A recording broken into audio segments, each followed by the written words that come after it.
Hey folks, so quite a few people have been reaching out to me asking questions about my kit car build, so I thought I would just put together a quick video to take you through some of the details. Some of the things I'll cover off are the current state of the build. I'll talk a little bit about my overall experience with this.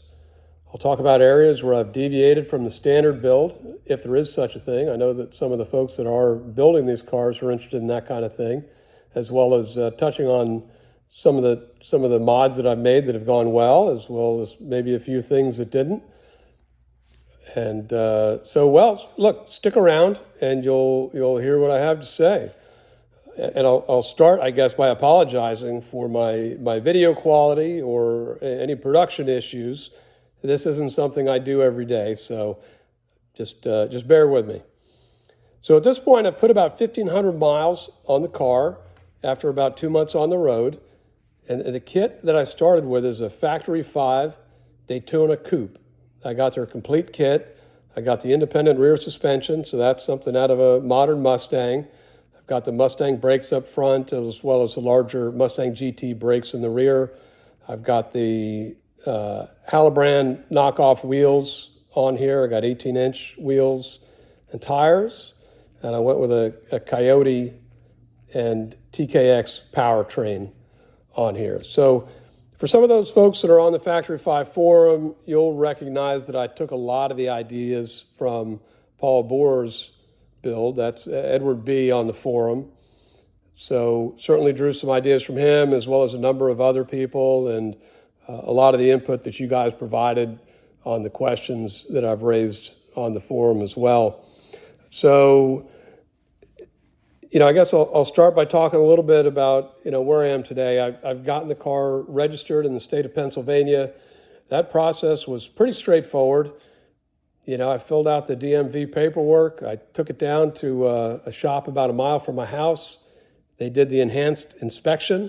So the kind of inspection you do if you built a trailer or you did a rebuilt title on a car or something like that. So these guys did the inspection for me, went down to the tag agent, paid the fine people of the Commonwealth the taxes that they wanted to collect, and sent it off to Harrisburg. And about 6 weeks later, I got the plates and the title in the mail, and I was good to go. So pretty straightforward process. I know that some of the folks in other states really have to jump through hoops to get their cars registered, and I feel a little bit guilty about that, but not too much. So anyway, that was kind of the titling and registration procedure. And going forward, I'll just do, I guess, just an annual inspection on the thing, if that's even required. So we'll start with a quick walk around on the outside of the car. So I'll flip around the camera now. Okay, so you'll notice the car is still in the original red gel coat that it was delivered in. I haven't gotten it painted yet. I was at a point in the build process where I had to make a decision as to whether I was going to,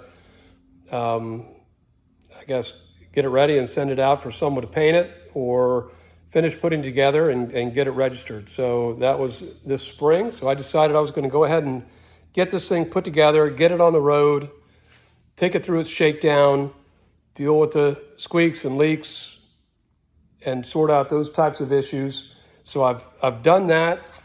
Again, I've had it on the road for about 2 months, got about 1,500 miles on it. I have been dealing with some issues, have been fixing some things along the way, but by and large, things have gone pretty smoothly. So I did add this fine $20 Amazon racing stripe to the car, as well as some stickers here on the side, just to kind of dress it up a little bit and draw people's eyes away from the issues with the raw gel coat.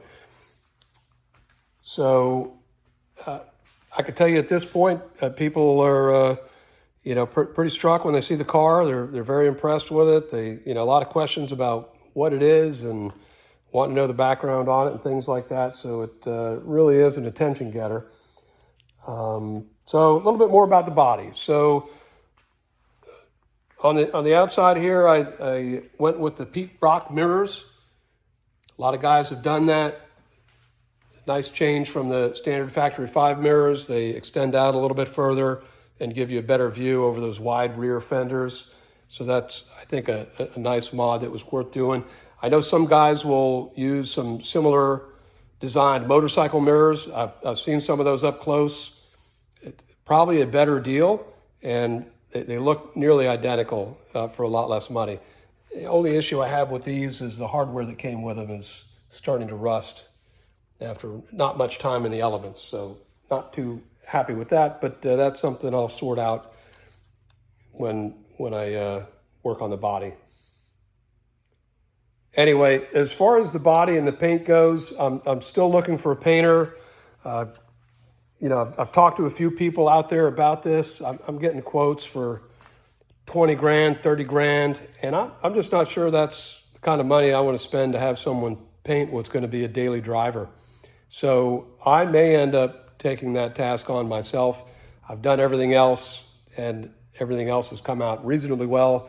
So I'm sure I can do the paint and it would look decent.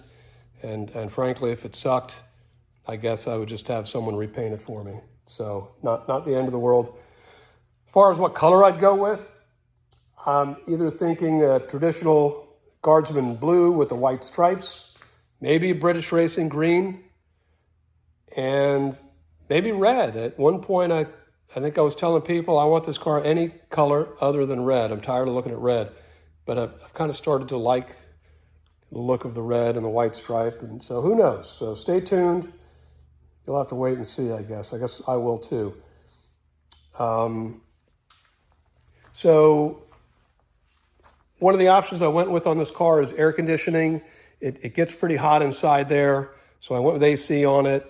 And along with the AC, you're normally going to put in the side windows, so I went with the optional side windows. I think they're pretty slick looking. I did make them so they're removable. Sometimes I look at the car, I like it without the windows. Sometimes I like it with the windows. So I guess it depends on the mood I'm in. Certainly when it gets brutally hot out, it's helpful to have the windows in there. But again, they are removable. So pretty easy to change that. One note on the side windows for guys out there that are building these, I did put a few bits of gaffer tape, probably 1/4-inch square pieces on the lower side and then on the upper side, just to keep those sliding windows from moving back and forth. So they still slide back and forth, but they take a little bit of effort. Prior to putting that in, every time you accelerated, they closed. When you decelerated, they opened back up again. So that was a little bit of a nuisance, but that was an easy fix and not really noticeable either. So now as far as the windows go, do they make it watertight? No. They're pretty good, but they're not great. Now, also, I didn't put in the weather stripping that shipped with the car yet. I bought some cheap temporary weather stripping to put in here because when I go to paint this thing, all that stuff's got to get ripped off. It's not reusable, and I didn't want to sacrifice the weather stripping that came with the car. So my hope is that the water tightness of the car will improve as I get further along. So some comments here on the front windshield. As you can see, it's taped in there. I did use red tape, so it kind of matches the rest of the car. I've had some people come up to me and say, "Hey, that looks pretty cool. You should leave it like that." It's all right. Well, it's in gel coat. I'm not going to leave it like that. But I did cradle the window. I put some rubber around the base of it and the side, so it's kind of cradled in the frame that it will eventually sit in, just to give it a little bit of cushion. And the front window, it is watertight, so that has been in the rain, and I haven't had any issues with that. So pretty happy with how that's working out, at least on a temporary basis. The windshield wipers, that's another story. I went with the Factory 5 windshield wipers, and boy, what a mess. It's really, what a mess. I think it's Specialty Power Window Products or something like that. They make a kit that's universal that works on these cars. A lot of guys use it. Spend your money on that one. Don't get this one. I had one bad motor. I got another motor in here now. The park feature doesn't work on it. One of the wheel boxes has got problems, so when I turn the wipers on after a while, the whole wiper arm starts spinning around, and so I got to go in and get that sorted out. So yeah, don't get the factory 5 wiper kit. Buy the aftermarket one.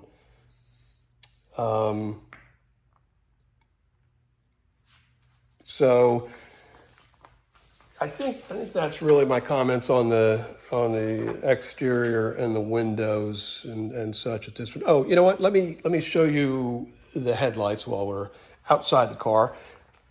I did go with some aftermarket headlights. These are designed for a Jeep, and it was a kit on Amazon. It came with the parking lights as well that kind of match. They're certainly a nice upgrade from the stock headlights.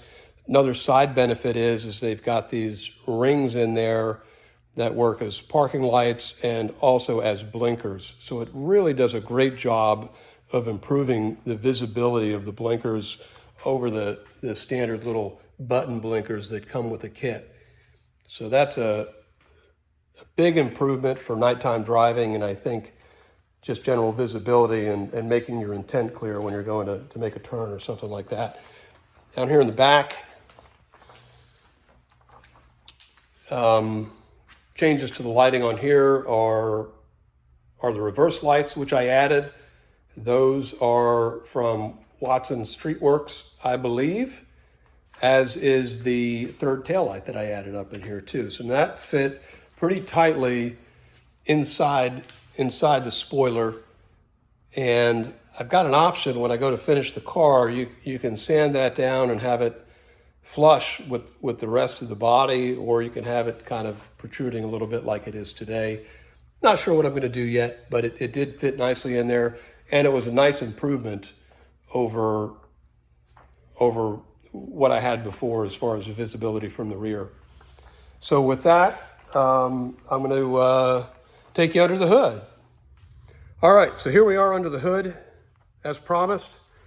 I'll tell you, as much as I've enjoyed this build and nearly every aspect of it, the hood was really a frustrating part of this, right? It's large, it's heavy, it's tough to deal with a person working alone, a single set of hands. It's just awkward.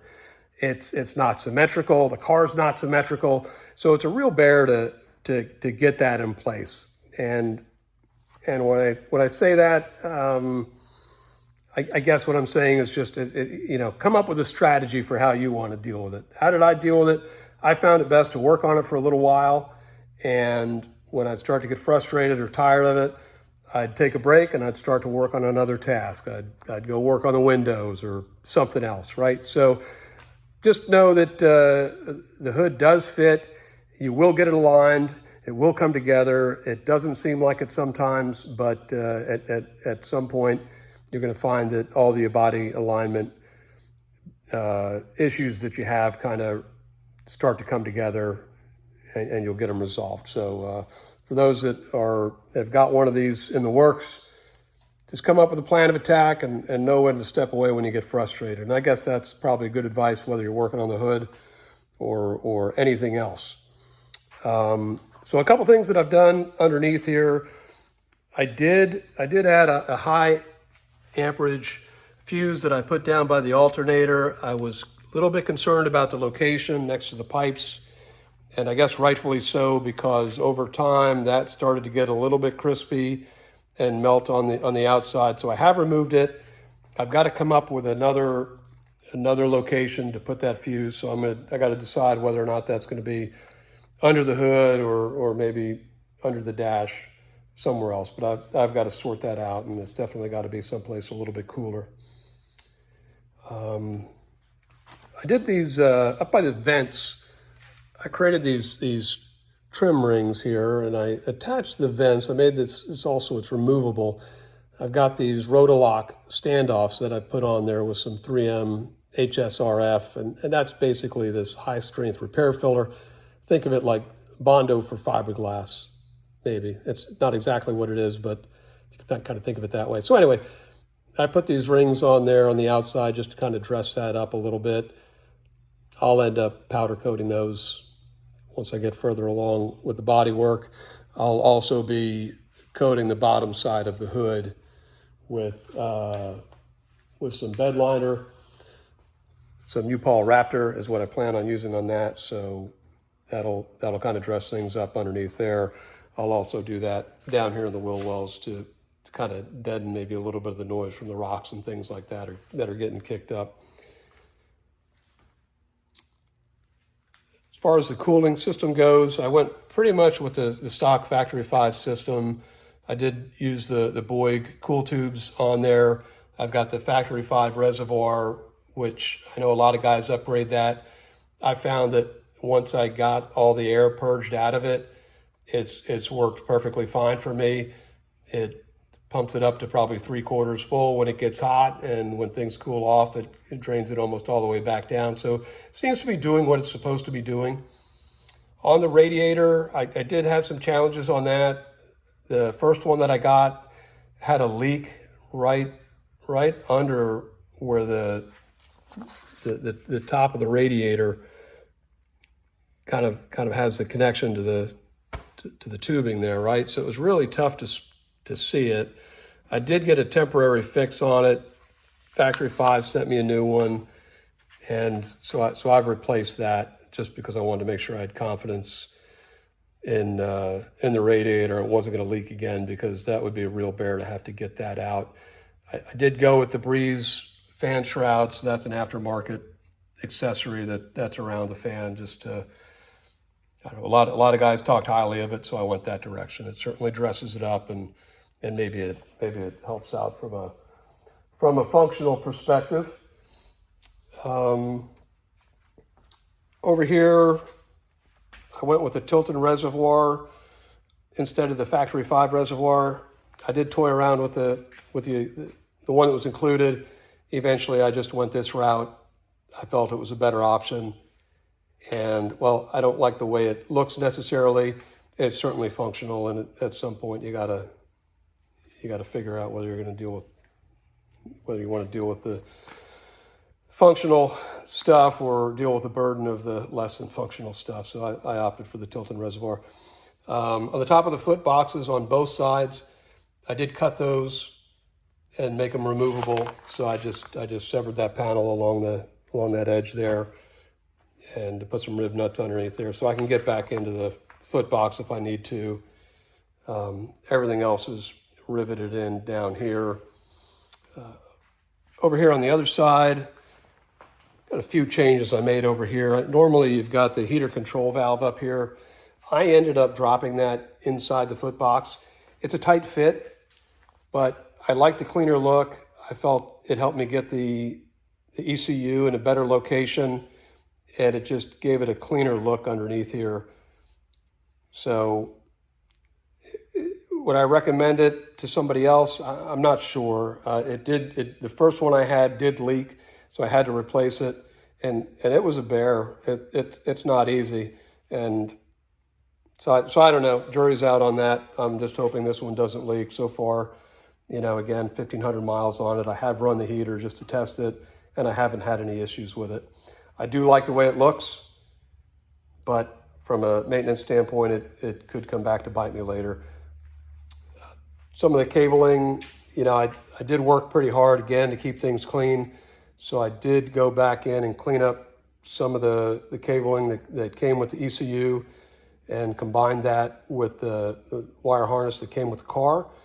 So that's kind of on both sides. On the other side, I combined the alternator wire along with the sending units for the oil pressure and temperature and stuff like that, and the alternator control wires all into single harnesses, the kind of tie back underneath there. So again, personal preference, just a little bit tighter than it would have been otherwise, but you can do it per the manual or the way I did it. Batteries mounted in the front, standard configuration. After, having killed the battery a couple times while I was working on the electrical, I kind of decided to put in these remote charging terminals. While you can get down there and get clamps on it to get it jump started, I'd be a little bit nervous reaching back in there with the engine running to pull those off. It's tight quarters. The remote terminals are just something I got off of Amazon. Pretty basic. If you're going to do it, you might be able to find an option that just has the positive terminal. That's really all you need, because you can get to the chassis all over the place up here, right? But this is the one I went with, so that's what I got. Other notable things over here, the exhaust. I went with the factory 5 headers and collectors, and the gas and side pipes. So I think if I were to do it again, I'd either go all with the factory 5 stuff or all with the gas and solution, one or the other. But this, that said, I mean, this did work. It did work fine. The one challenge I had down here was this side pipe was off by maybe 3/4 of an inch. So I called up Georgie at Gasson, and I told him, look, man, I hate to put in a 1/4 inch worth of spacers in here, those breeze spacers. I didn't want to do that. So he said, hey, look, just get some good measurements off it and send me the collector, and I'll have my guys put an extension on it. So this is the extension they put on the collector. I mean, it is really nice. Great work, no charge. They just did it. So big shout out to those guys. And really, I guess I'll give a shout out to all of these small vendors that are out there selling products to the community. Breeze, Watson's, all these guys, right? So for the most part, you call these guys, they answer their phones. Mike Forte, you call him any time of the day or night. This guy answers his phone, right? So I try to send my business their direction whenever I can. I'm guilty of using Amazon and stuff like that, just like everybody else is. But where there's an option, I try to send it to these smaller guys. So I'll stop my preaching now. Same thing over here. I did make access to the foot box underneath there. So if you pop off the ECU, you can get into the foot box without having to take that whole panel off. As far as the power plant, Gen 3 Coyote, Tremec TKX 5-speed transmission. I did get that from Mike Forte. I did have to increase the size of the clutch master cylinder in order to make things work properly. So if you're going to go this route, maybe you don't get that from factory 5. Maybe just wait and get that from Mike or whoever you're buying your transmission and stuff from. Engine cover, that was a Facebook Marketplace deal. Bought that out in front of a liquor store for $20. Trimmed the sides off it, so it looks a little bit better underneath there. Jury's still out. Do I like that better than no cover on there at all? I'm not sure, but it's on there for now. It's easily removable, and well, it was only $20, so not a big deal. As far as the primary power, again, I just followed Paul's build. You can't really see it, but very similar to what he did. Cut-off switch on the side of the passenger side of the trans tunnel footwell. What else? Some insulation is buried in there, so I did some of that foil insulation that can be, exposed to the elements. So I've got that in some of the places behind the engine and down into the transmission tunnel, just to help with some of the heat management. Otherwise, I've got a lot of insulation on the inside of the car for both sound and heat. I've not put anything on the outside by the headers at this point. I do want to keep it clean, but if heat does become an issue, I'm certainly willing to entertain putting some of that foil insulation there to help manage the heat. But at this point, it hasn't really been necessary, so I think I might be okay. Now, I'll tell you this, it's loud. This car is really loud. And, the windows may help, the insulation may help.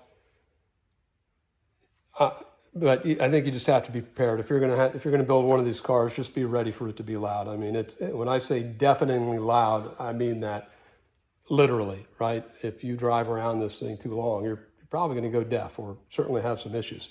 So Hearing protection is necessary, at least at this stage. I haven't fully insulated the car body yet, but I suspect it's going to be loud no matter what. I did pack some extra insulation down there along the sides. I know there's an empty gap in there that there's nothing there by default. I did pack that with insulation. Does it help? I don't know. It doesn't make it quiet. Maybe it just makes it less loud than it would have been otherwise. Other comments up here. I changed out the alignment pins on the pontoon here where it brings the hood in. I ended up going with some longer stainless steel bolts and just sanding the thread off of those, and bonded a bolt to the back side of that and just threaded that through. So it gives it, probably an extra ½ inch of reach over the factory alignment pin, and it just helps do a better job of landing inside the receiver area right there. So I don't know that it's necessary. I felt it certainly improved the rigidity of my hood in my situation. Also a couple rubber washers on there just to kind of help maintain the gap between there and prevent any rattling. Those are courtesy of my local Ace Hardware plumbing department. I think that's where I got those. So that's about it on the outside. You know what? Yeah, one more thing I'll show you around back here. One of the guys posted on the forum this upgraded button here for releasing the rear glass. Again, a huge improvement over what comes with the kit. I did have to fab a bracket down here, but that wasn't too hard. It looks better, it works better, it's rock solid. I know some guys have had these windows blow open, and that's just a real mess. So big improvement. Definitely do this. This is an upgrade you want to do. While we're back here, a couple other things. I did build a drop trunk in here. So I've got some stuff down in there. Right now it's just covered up with carpet. I'll figure out how to make a proper lid on the carpet at some point. Some comments up here on where the rear hinges are. Factory 5 has you cut, I think, like a 2-inch opening on each side there. And you don't need to do it. You can get by with a pretty small opening. So if you guys haven't done that yet, just figure out where your hinges are going to be, and you can start with a pretty small opening and just, tweak it, make it a little bit bigger as you need to. Other thing I'll get into a little bit later is the remote camera. So that's the camera location right there. So with that, I am going to take you inside the car. So hang on. All right, so here we go inside the car. Few things in here. So I went with the larger leather seats from Factory 5. I did install heaters in them, and I was able to tuck those heater switches just on the inside between the seat and the console. I just built it into the seat itself, cut a little hole and put the switch in there. It fit real nicely. The electronics are sitting underneath the seat, and they work really well. That said, I don't think you need seat heaters in this car. The heat comes from everywhere. Once this thing warms up, basically everything in that car that you see that's black gets hot. So maybe in a roadster, clearly in a roadster, that makes sense. You don't have a roof on it. But in this car, I think that was a waste of money. They weren't a lot of money, but whatever. I don't think you need to waste your money or your time putting in seat heaters in this car. There's going to be plenty of heat when you get the thing running. Went with black leather interior, so I ended up buying a cowhide, a full hide, and I've used that for the dash, the center console, as well as some door cards that I made, and I've still got a bunch left over. I've never done anything like that before, but it worked pretty well. I used that Landau adhesive along with some foam backer and then the leather on there, and it went really smoothly. I was very careful about, cutting the pieces and laying them out and getting them on in the right places and stuff like that. But, and I'm real happy with it for never doing something like that before. I think it came out real nice. Also, matched dyed the leather that's on the seatbelt there, as well as the door checks, just to kind of match, so everything's sort of the same color black when you get in there. Other changes to the dash, I went with 4 AC vents, as others have done. I'd do that again. It does make it tight in there, but I think if you manage your space carefully, you'll end up with adequate amount of room to make that stuff work. Down here in the center, I did add kind of the switch console down here. You may have seen that on some other builds. So my flashers, fog lights, I've got a USB outlet on there, as well as the HVAC controls. And that little switch that's hanging there is just temporary while I'm trying to get my fuel gauge tuned.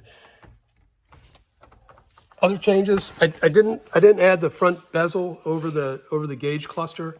It didn't work with the vents where they are. I thought maybe I'd build something custom if I really thought I needed it or wanted it, but I'm okay with the way it looks right now. So I don't anticipate any change to that.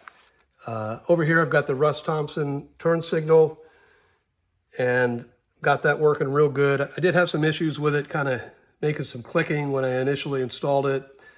Talked to Russ, he made some recommendations. I went in there and sanded some stuff down, and it's working great now. So other things notable in here, I did put the dash over the fiberglass of the body. I know some guys go over, some guys go under. I ended up putting it over. That's where it is now. I think I'm going to leave it that way. I like the idea of being able to get back in there if I need to.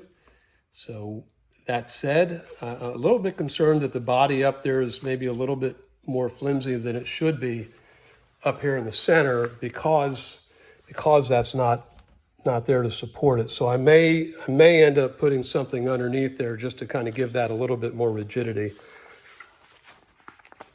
So we'll see what the future brings there. What else? The steering wheel hub piece, I got that from Centerline, or from Finish Line Accessories. I know some guys have had some issues with them. I've placed a couple orders with them. I've always gotten everything I ordered. Did it come quickly? No, but it did come. So I guess over here to the doors, you can see I did put these door cards in there. I did put these knurled 1/4-inch nuts and bolts, or screws and bolts, whatever you want to call it, hardware on there. So I can take the windows off pretty easily. I've got a little cubby I made down in here. I've got some USB chargers in there on each side, and just lined that with felt. So it's pretty convenient to have that there and be able to throw my stuff in there, because you guys know there's not a lot of storage here. And then this I just got yesterday. It's a bracket for an iPhone, so it's got a magnet on the back, and it works really good, man. It's really thrilled with that. It holds the phone in there, and it pretty easily kind of folds up and tucks out of the way if I don't want it there. So really happy with my phone holder purchase. I did look for one that had a charger in it, but couldn't really find anything that was the right configuration. So that's what I went with. Underneath, down here in the footwell, a couple changes. I did add a dead pedal down there, so it is sitting on top of, I think, a 1-inch square 1x1 piece of a spacer that's between that and the frame, just to kind of raise it up a little bit. That is really nice. Really happy with that. The accelerator pedal, as you guys know that build these things, when you go to put it in there, the plug on the top lands right where the steering column goes down. So you got to move it to the left, or you got to move it to the right. So I know a lot of guys end up moving their pedal towards the right, towards the trans tunnel, and go that way. For whatever reason, I felt it was going to work better to kind of pull it to the left a little bit. So that's what I did. So I've got all the clearance I need in there, and my foot's not right up against the trans tunnel. So I'm pretty happy with how that turned out. Oh, one more thing on the doors, which I may have neglected to mention. I did put door poppers in here, and they work really well. So they fit in just right underneath there, and there's a ton of room there. So really easy to put door poppers in these things.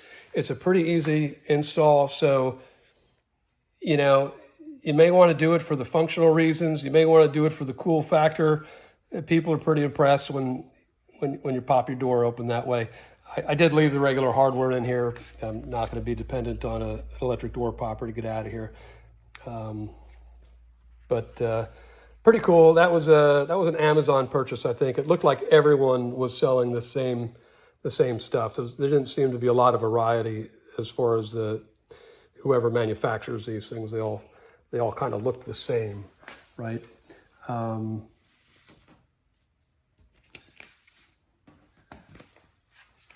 So what else we got in here? The transmission cover, I think that's worth talking about. I did something, I wanted it to be removable. I know a lot of guys do that. I don't know when or why I'll need to be able to get in there, but just in case. So what I ended up doing, something different. I haven't seen this before. They make these brackets. I don't even know what to call it. It's like this kind of clamping bracket that's set up to fit around a 1-inch piece of metal frame, right? And where you see this is on golf carts. So if you think of a golf cart front windshield, how it can kind of fold up and fold down, but it clamps onto that 1-inch square tubing that supports the roof of the thing. I got some of that stuff, right? And I cut it into maybe a few 4-inch pieces and then attached it to the bottom side of that cover in the right places, so it just clamps onto the frame that's underneath there. Then I put some foam insulation around the sides of it, so it's nice and tight, it's firm, there's no heat coming in out of there, the wind's not blowing through, nothing.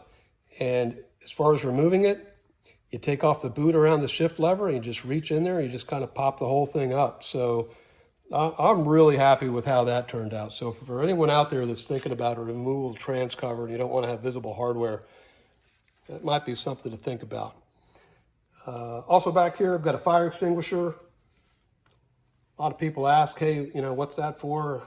I don't know yet, but if I need it, I'll be glad that it's there. And I usually finish with a comment that goes something along the lines of, I know the guy that built this car, so I want a fire extinguisher handy. Other comments on the inside, the seat, the driver's seat's on a slider, so it will move back and forth. So others that are not the same height as me can fit in there. On the passenger side, I did raise it up. I put it on some 1x1 square tubing just to raise it up a little bit. I know the person that normally sits over there says that she wishes it were a little bit higher, so that might be a modification that I make in the future. I showed you the rear camera before. It ties into the rear view mirror that's up there. So when I drop the car into reverse, it automatically turns on the rear view camera and I can see out there, and it certainly improves visibility. Otherwise, I've got about a 4-inch slit between the top of that window and then the spoiler. That window's almost horizontal. Other notable things up here. I did wire it for a courtesy light up there. I haven't put it in yet. And the way I did that is I drilled a hole up there in the roll bar. Then I drilled a hole on the far side over there in the roll bar. Took a piece of dental floss, stuck it in the hole on one side, and then put a vacuum on the other and kind of sucked it through. Once I had that in there, I was able to pull the wire through for both the camera, the rear view camera doodad, as well as for the courtesy light. And then up here, I've got some fold down sun visors. They're pretty nice units. Very happy with them. They were, trying to remember who I got them from. Wild Horses. I think that was the name of the place, Wild Horses. So pretty happy with them. High quality units. They're not cheap, but they get the job done. Yeah, so I think that might be about the extent of what is worth commenting on the inside. So, all right. So we'll take a quick break here. I'll get my notes together on some of the challenges that I've had, and I'll take you through that. Okay, so some of the challenges that I have had to deal with over the course of this build and since it's been on the road, some of them relate to items that I've missed. Some of them were failures of the components that I was using, and maybe a mix of the two sometimes. So pretty early on when I was on the road, I did notice that the car was starting to get lower and lower to the ground. Well, I initially thought, well, the suspension's just settling in. No, that wasn't it. I didn't tighten the set screws on the springs. So that was kind of a wake-up call for me. So I did go back and readjust the ride height, set them, and then went through the checklist at the end of the manual, kind of that annual inspection or pre-race checklist, just to double check everything that's on here. I did that pretty early on, and then I did it at 1,000 miles and found a couple things, but not much. But really, any of you guys that are getting one of these on the road, strongly recommend you do that. There's good stuff in there, and it's easy to miss things. You know how it is. You end up putting stuff on and taking it off and putting it on and taking it off. You may forget to torque up something that's pretty important. So definitely, use that checklist. Other challenges I had the positive feed cable come off of the power distribution unit for the Coyote. That led to a no start situation that I was able to trace that down pretty quickly. And I don't know if I didn't tighten it up or I should have put Loctite on it, but I did both, and I haven't had an issue since then. One of the big issues I dealt with was squeaking from the rear of the car. It was just absolutely maddening. And I spent a lot of time trying to chase it down. I thought maybe it was rubber bushings, weren't getting the grease that they needed to get.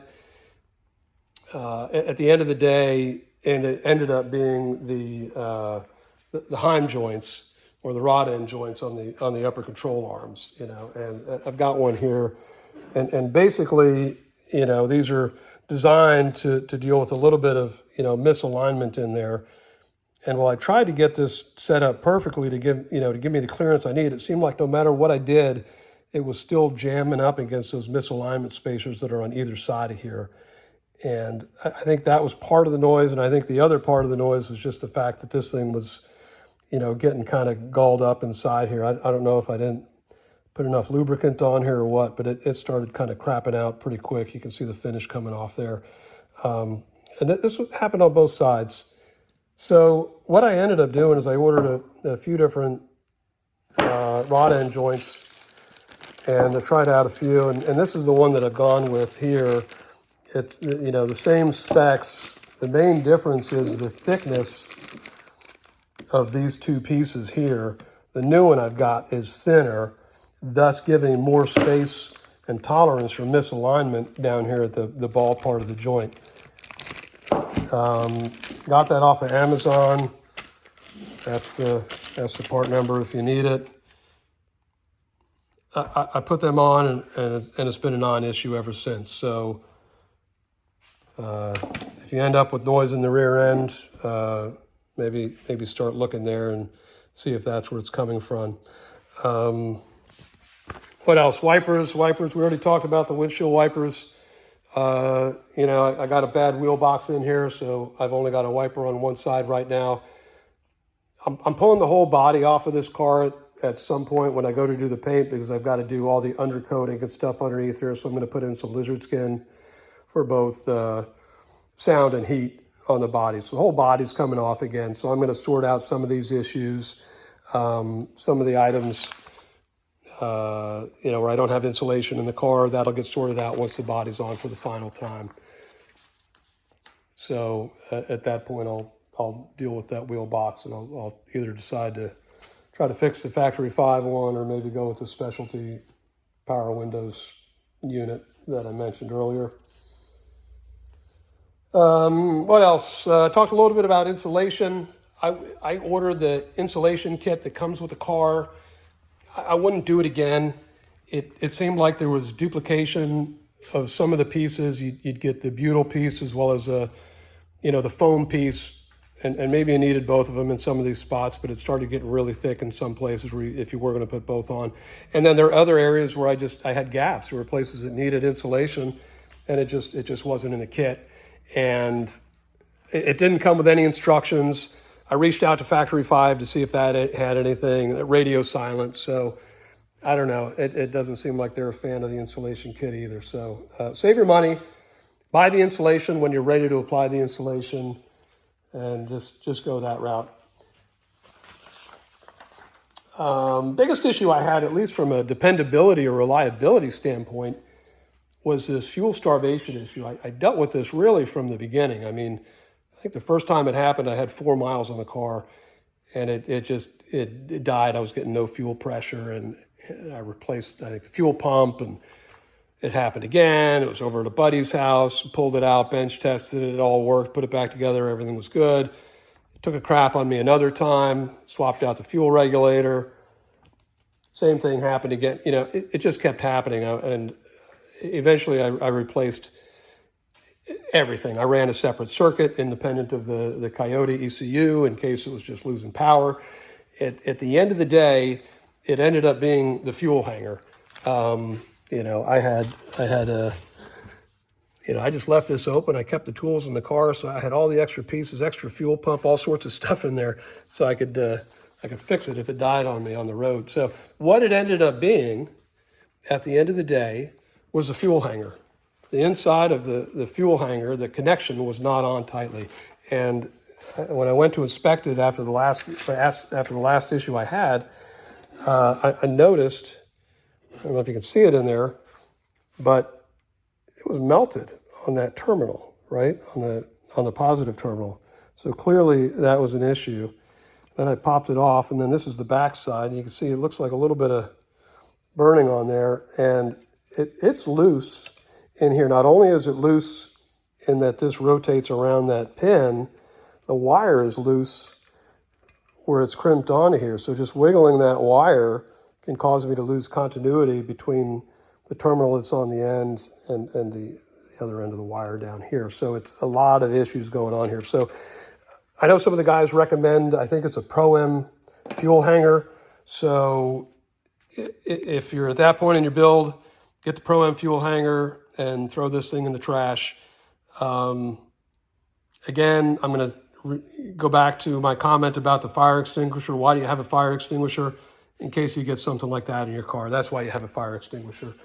But anyway, I've changed all that out now, so I'm hoping that is all behind me. I did make the folks at Factory 5 aware of the issue, so if it is more widespread than just me, I'm sure they'll reach out to us and let us know, like they've done on some of any other safety issues that have come up. What else? Well, that's about it. I mean, you've seen what I've spent the last 2 years working on. It's been an absolute blast. I've really enjoyed it, other than the hood. And I would do it again. I don't know what I'm going to do when I wrap this up. I don't know. Maybe a FIA 289 Roadster. Also thought about maybe a 69 or 70 Mustang. We'll see. But really enjoyed it. Had a great time doing it, and kudos to the guys at Factory 5 for putting this kit together and for the support that they offer. I don't know that you're going to get this level of support from any other organization that's got a kit out there like this.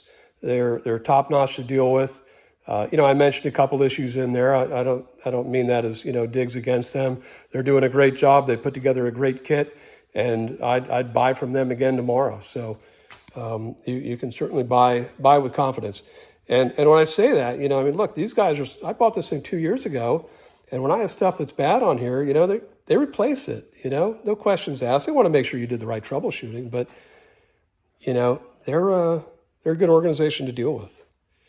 And yeah, so one other issue, which is why I brought you up here, if you do the AC on these, make sure you put the dye in when you charge the system.